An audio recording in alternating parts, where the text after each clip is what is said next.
Hello everyone, today I want to share with you how I made the floating line on my own. So it's pretty cheap, and here I have 30 meters of the floating line.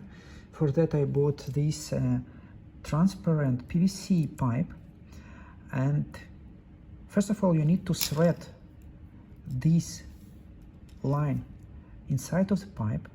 For that I used a thinner line like this, and to thread you need to attach a needle, and by the means of magnet you should thread the line through this pipe.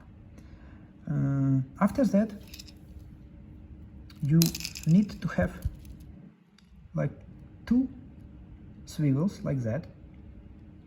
I attach them inside of the pipe to that main line. I pulled the pipe over this swivel to make it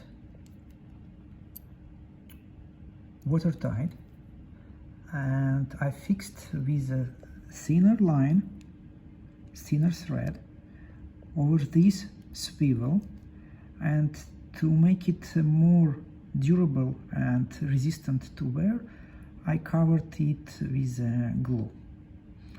Actually, you do it from both sides, and here you are, you have floating line.